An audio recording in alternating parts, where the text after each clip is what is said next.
Welcome to my channel. আমার চ্যানেলে আপনাদের স্বাগতম। আজকে আমি পেটাই পরোটার রেসিপি নিয়ে আপনাদের সামনে আসছি। এই রেসিপি বানানোর জন্য এখানে আমি 1 কাপ ময়দা নিলাম। এখন আমি এর মধ্যে নিচ্ছি 2 চামচ রিফাইন তেল, আর নিচ্ছি সামান্য একটু লবণ। সেই সঙ্গে নিচ্ছি হাঁসের ডিমের একটা কুসুম। হাঁসের ডিমের কুসুম দিলে কালারটা খুব সুন্দর আসে।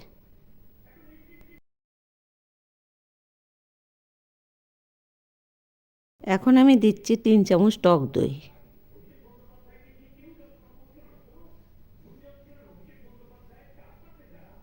এই যে 3 চামচ নিলাম। আর দিচ্ছি হাফ চামচ কর্নফ্লাওয়ার।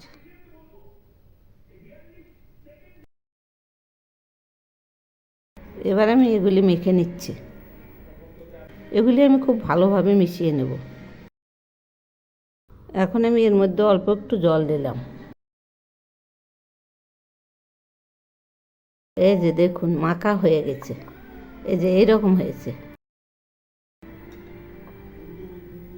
এখন আমি এর মধ্যে সামান্য একটু রিফাইন তেল দিলাম। এবার আমি এগুলি মেখে 10 মিনিট রেখে দেব। এই যে দেখুন এইরকম হয়েছে। 10 মিনিট পর ফিরে আসছি। এখন আমি এগুলি সরিয়ে নিচ্ছি। এবার আমি এই চাকতির উপরে এই ডোটা নিলাম। এখন আরেকটু মাখবো। এর মধ্যে অল্প একটু ময়দা নিলাম।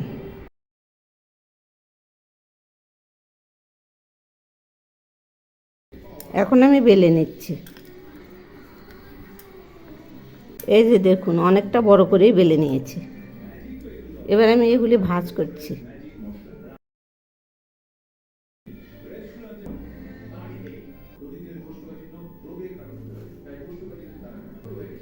আবার বেলে নিচ্ছি।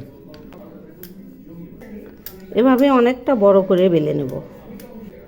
এই যে দেখুন বেলা হয়ে গেছে। এই পরোটার খুব একটা সাইজ হবে না। একটা রুটি তাওয়া বসিয়েছি। এখন আমি প্যানে তেল দিচ্ছি। এবার তেলটা ছড়িয়ে দিচ্ছি। ছড়ানো হয়ে গেছে। তেল গরম হয়েছে। এবার আমি ছেড়ে দিচ্ছি।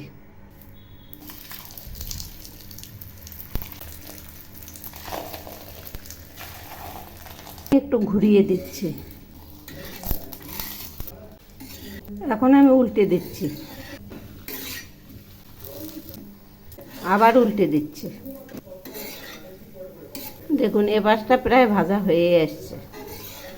এখন আমি এইভাবেই বারবার উল্টে পাল্টে ভেজে নেব।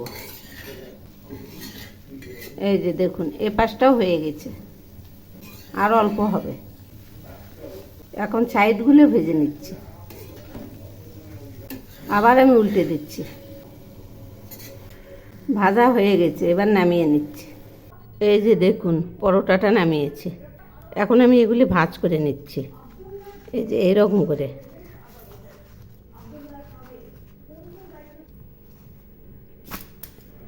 এখন এরকম করব।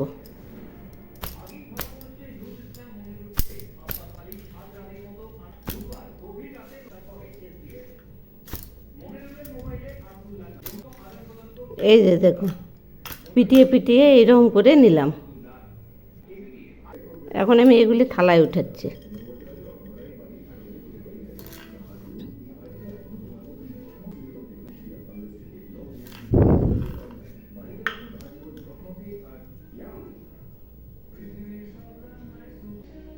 এই যে দেখুন কত সুন্দর হয়েছে। এভাবেই আমি পেটাই পরোটা বানিয়েছি। এই পরোটা একবার খেলে আপনি ভুলতেই পারবেন না, এত টেস্টি। এই যে দেখুন এইরকম হয়েছে।